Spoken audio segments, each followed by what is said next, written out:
Не поседувам, ниту некогаш, ниту сега, било каков авион или други луксузи. Тоа што го имам и поседувам, објавено е транспарентно во антикорупцијската комисија, но очигледно е дека СЈО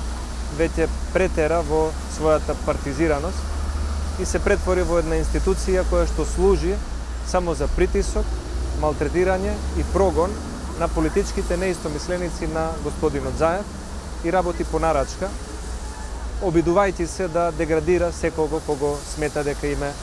потенцијален ривал. После мојот настап и телевизијски дуел на топ тема на Телма телевизија заедно со Оливер Спасовски и особено после моите настапи од собраниската говорница, каде што ги искажав отворено ставовите против штетните политики на господинот Заев, кој што очигледно е уценет заради некои своји криминални дејанија и води политики штетни за државата Република Македонија, еден мој колега од пратеничката група на СДСМ пријателски ми посочи дека во нивната партија се разговара дека некои луѓе зборат дека Антонио Милошовски претерал во својата жестокост и нападите кон Заев и дека не би било чудно ако еден ден наскоро Катица Јанева го повика на разговор. Вратив дека моето мислење е моја работа и сега и во иднина, но очигледно е дека СЈО сепак работи по партијска директива и по списокот и желбата на раководството на СДСМ и на господинот Заев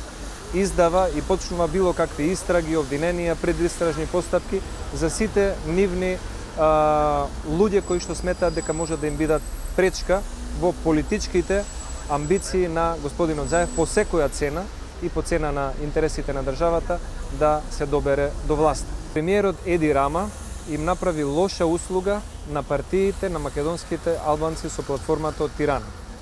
Прво, затоа што тој тоа си го искористи за свој предизборен маркетинг. Сега гледаме дека следуваат избори во Албанија, на кои што главната опозициона партија на господинот Љунзин Баша се заканува дека ќе ги бойкотира. И самата Албанија има одредени проблеми во самите избори, во самиот систем и функционирање, а господинот Еди Рама се обиде на етничко прашање да поентира и да направи некакви предизборни поени. За жал, тој негов предизборен трик нам ни донесе едно кукавичко јајце во нашите редови,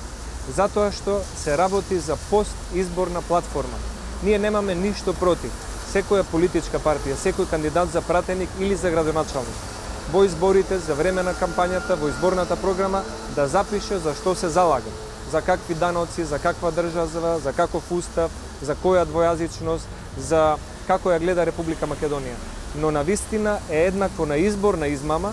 ако вас, граѓаните, ви дадат доверба за минимална плата или за просечна плата од 30.000 денари, а вие после изборите им нудите максимални уцени усвоени во Тирана, кои што се еднонационални и предизвикуваат револт кај голем дел од македонските граѓани. И затоа цениме дека две излезни решенија се можни.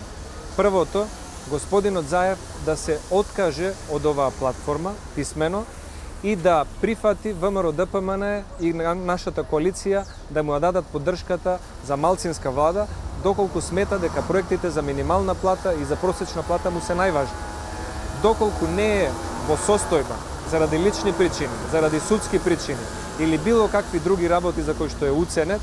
да се откаже од платформата од Тирана, а верува дека истата е продуктивна за Република Македонија и за незините граѓани, тогаш нудиме да одиме на предвремени парламентарни избори заедно со локалните кои што мора да се случат и граѓаните нека се изјаснат што мислат за идното устројство на нашата држава. Ние ќе го почитуваме гласот на народот како и секогаш.